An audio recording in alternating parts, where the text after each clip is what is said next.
Wi-Fi routers, but the overall routers picture, switches, modems, so these performed fairly poorly.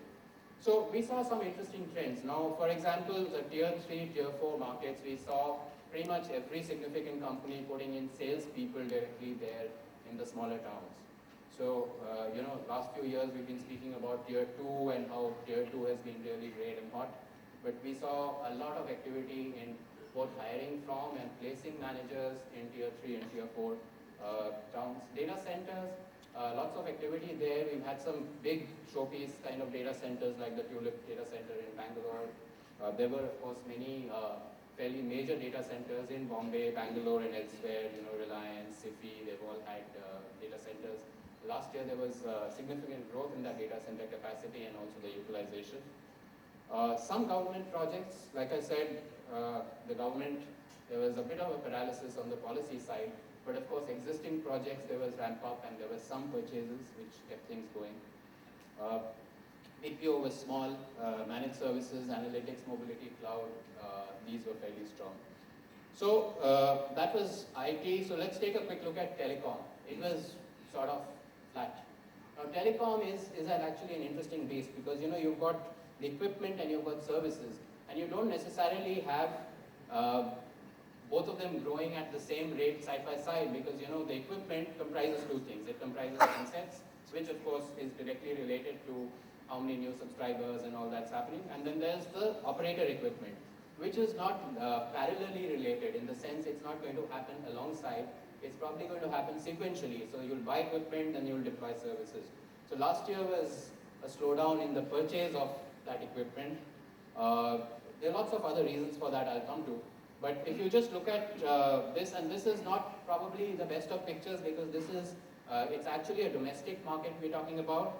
It looks like it declined very marginally, but actually that was the dollar-rupee equation. Now, I don't have the figures here, but in the previous year, the USD to rupee average was 47.64 or something like that, about 47.6. And last year it was 48.097, so about 48.1. So obviously that change is what is factoring this. But even if you do away with that and you just look at the rupee growth, it's not been dramatic. So let's take a look at the rupee growth. So this is the picture last 5 years. It's not very dramatic in terms of CAGR. Now, interestingly, this is riding on a tremendous growth wave in the actual cellular numbers. But obviously, what you've got is, the revenue is not keeping pace because you've got reductions in tariff, you've got competitive tariff pricing. Then, of course, the equipment part, the equipment purchases have been in staccato bursts. Even so, last year was significantly lower than we were projecting and expecting before. But during the year, obviously, the reasons became a little apparent. The first of them was this, not the first, probably the entire picture was clouded by this NTP, the new telecom policy announcement and expectation. So the industry kind of froze. So that's the industry out there, it's sort of frozen, wondering what's going to happen and, do we need to buy what percentage of equipment has to be bought locally, etc. What will the NTP say? The NTP 2011, which was announced at the beginning of 2011 to be there in 2011, but finally happened later in 2012. So for a long period of over a year, there was some amount of paralysis in the industry. So this is a bit of an exaggeration, no expansion, no new equipment, no new investment. I apologize for the exaggeration, but it was close to that. Obviously, there was business and the equipment sales for that, but it was a fairly grim and a fairly frozen kind of picture. Then the 2G ghost, that it continued to haunt the industry. 122 licenses, a whole lot of operators shut shop. So that continued to cloud the picture. Mobile subscriptions, they dipped. And interestingly, along with that, now we don't know what is cause and what is effect, but last year I spoke about almost 200 handset brands being around in the market. All kinds of small brands. Of course, there were a lot of Indian brands. You had all the, you had Micromax and Lava and Carbon and all that, which were the bigger ones among the Indian brands. But you had lots of smaller local brands. You had lots of Chinese brands, handsets which were rebranded here. That 200 has dropped to less than 20. In fact, it's probably closer to 10 or 12. So, of course, one of the factors for that was they were selling mostly on price, and some of the bigger brand names, including Nokia, even Samsung to an extent, brought down their smartphone pricing to a level where the others were selling feature phones. So you really didn't have that competitive issue of price. So most of them, they simply vanished. We don't know where they went. They just went off. And some of the companies exist, but they do other things, but they don't sell those handsets. So broadband, I mean, all you've got to do is really see this picture. And I was able to fit in India, and I was trying to earlier list it by penetration. Then I found India was somewhere about number 100 or something like that. So I said, that won't do, I can't fit that into a slide. So I said, okay, let's do it by overall numbers. But if you look at the penetration, you've got somewhere around 10 for China, close to 30 for US. And by the way, these are older figures. The India figure is more updated. Somewhere in the range of 15 million. Absolutely abysmal broadband penetration. And we're just not moving there. There's really limited consumer use of broadband for entertainment. It's way too expensive for entertainment applications. Without entertainment, we really believe broadband is not going to take off despite all efforts at, taking broadband access and fiber to the district and the taluka level and so on. You have a lot of access available in the metros today, but you actually don't have penetration and subscriptions. So finally, it was really all about cellular again, and that's what this decade has really been about. 65% of the services revenue was entirely from cellular. So if you look at the numbers, TRAI figures, 908 million SIMs, out of which we take really the active number, which is what they call the number in the HLR, the home location register, which is about 700 million. And you finally also divide it further by the number, if you want to look at the number of subscribers who are actual mobile users, because many of them have multiple SIMs. So we take a very modest figure of 1.15, which means in an average room of 100, there'll be 115 SIM cards. It's actually quite likely to be much more.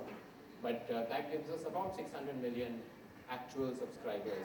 And that, I think, is going to continue to be a big driver, but the telcos have to really figure out how to monetize this base, how to recover that $14–15 billion they spent on the 3G spectrum license and another, $7–8 billion on the broadband wireless access license fees. They can't do it from the top of the pyramid, which is the 7–8% postpaid. So it's got to come across the pyramid. But this really, and I think this is going to be the ongoing theme, and the democratization of IT and telecom, we've spoken a lot about it. In fact, that gives me the last slide, which is this little logo which I've got up there. This is not our company logo. This is sort of a proposed ICT industry logo, for which I have to thank Robert Vadra, actually, because this is probably the decade of the Aam Aadmi. Thank you very much.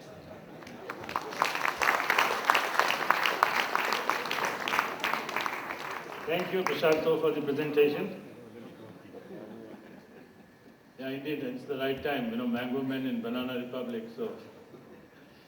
Okay, so may I now introduce you to our guest of honor for this evening, and I request Mr. Pradeep Gupta, Chairman and Managing Director, Cyber Media, to please welcome them.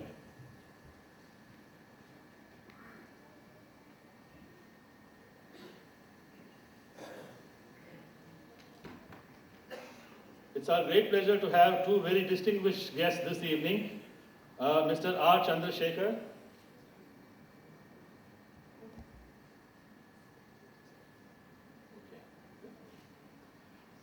Okay, both of them are on their way, so we will have this part of the program later. I would like to take this opportunity to acknowledge the contribution of our jury, who spent many grueling hours to finalize the winners. I will now introduce the jury members of the DQ Top 20 and Voice and Data 100 Awards, as well as the Special Jury Awards. And as I announce their names, may I request each of them to please rise so that the audience can see them. And we have a small token of appreciation to give them. The jury chairperson, Mr. N. Chandrasekharan, CEO and MD of TCS.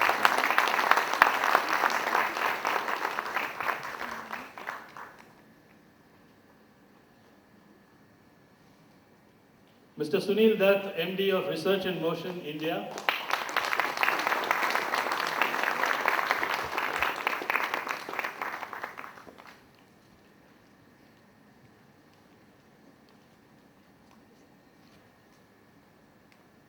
Mr. Sandeep Mathur, MD, Oracle India.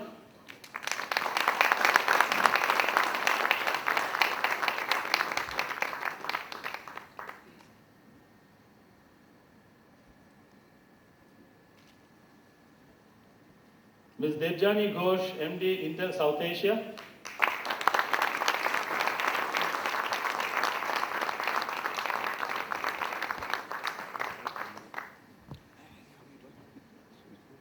Mr. Pradeep Gupta, CMD, Cyber Media.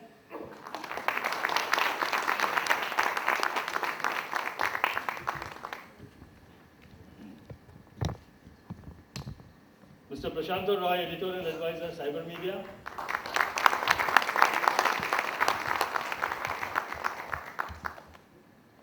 We had two other members in the jury, Mr. Manish Choksi, Chief of Corporate Strategy and CIO, Asian Paints, and Mr. Amar Babu, MD of Lenovo India. Unfortunately, both of them were unable to make it to this evening.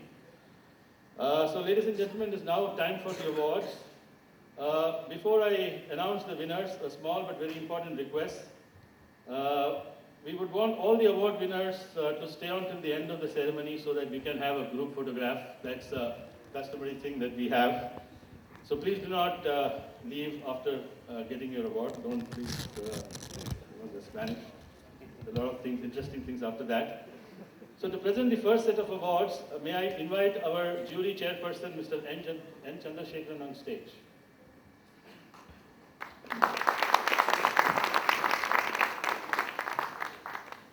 The voice solutions industry saw 15% growth last year, and it was one of the higher growth segments in the entire IT industry.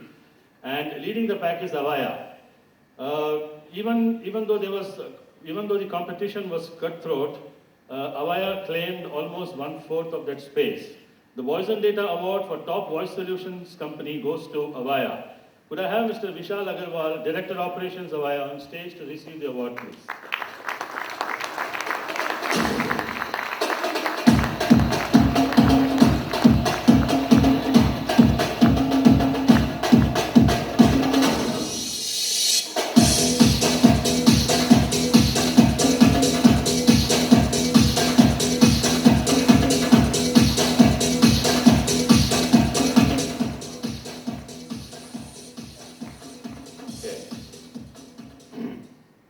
Maybe it's on its way.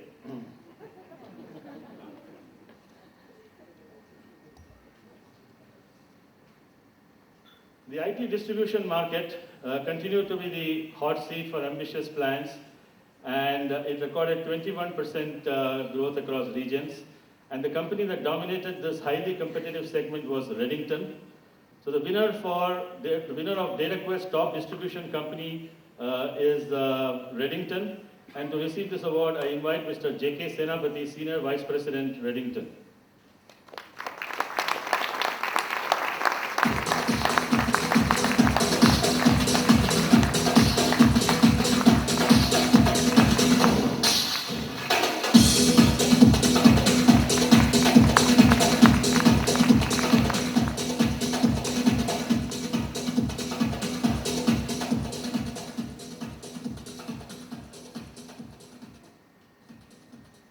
Yeah.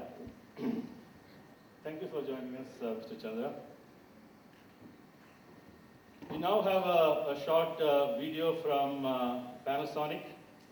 And as we see that, I would like to invite on stage Mr. Toru Hasegawa, Managing Director of SSD Division of Panasonic India, to present the next set of awards.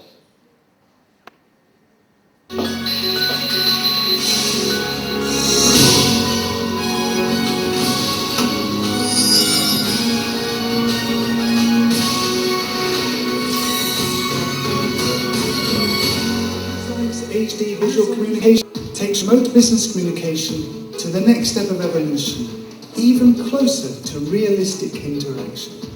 It allows people to overcome the barrier of distance with HD video and audio so they can share the same space with people located far away.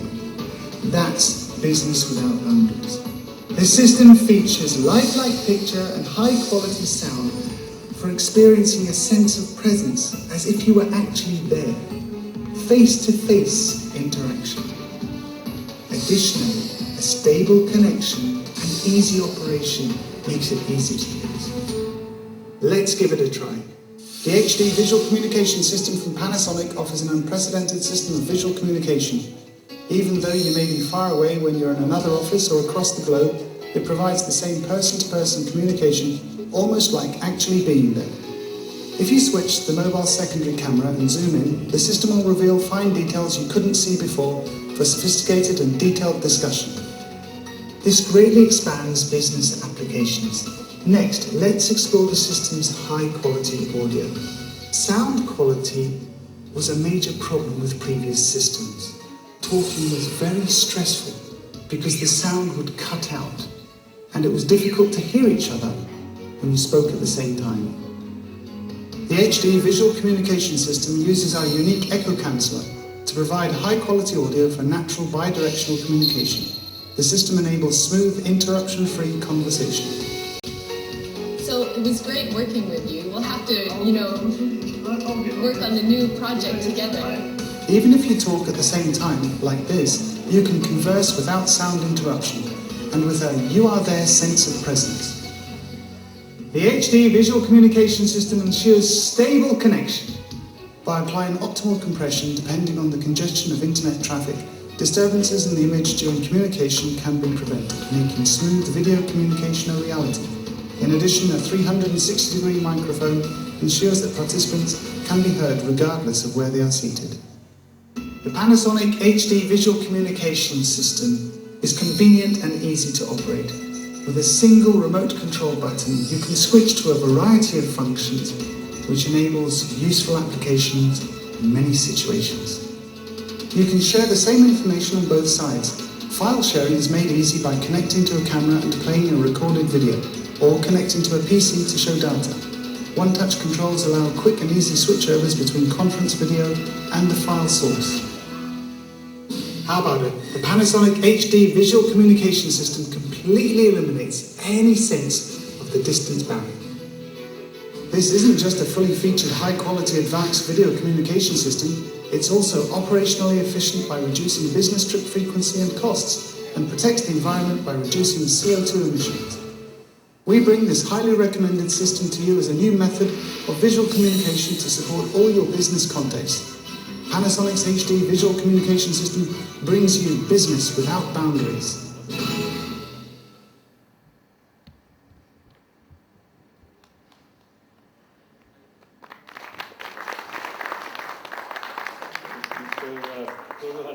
MD of SSD Division, Panasonic India. Though the network integration market suffered a huge blow last fiscal for various reasons, including policy uncertainty, Wipro Infotech is the only company that showed a positive growth last year, capturing a quarter of the Indian network integration market. The voice and data top network integration company is Wipro, and to receive this award, we have with us Mr. Anuj Bhalla, Vice President and Global Business at Wipro. May I please call upon Mr. Bhalla to receive the award.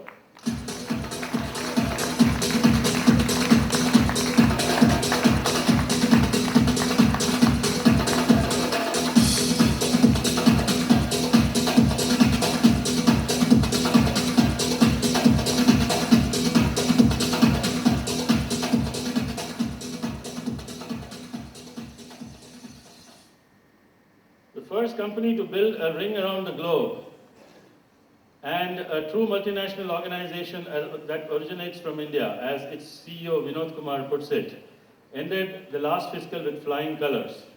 It commands more than 50% of the Indian ILD market, long distance. The award for the voice and data top ILD operator of the year goes to Tata Communications. May I invite Mr. Manoj Ghonge, Vice President Sales, Tata Communications, to come and receive the award.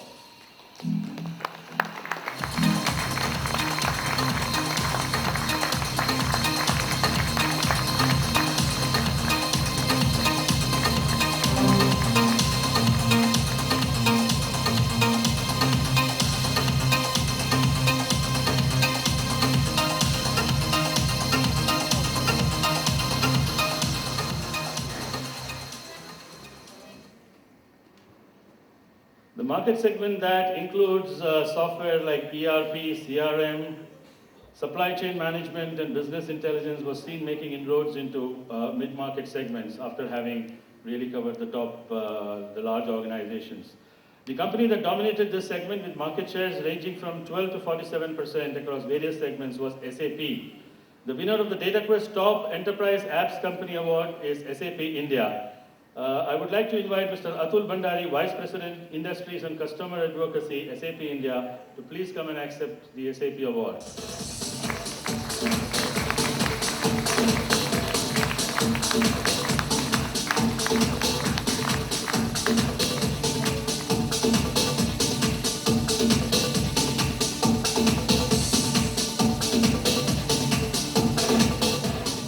Thank you for joining us, Mr. Hasegawa. Pleasure having you. To present the next set of awards, I invite on stage Ms. Devjani Ghosh, MD, Intel South Asia.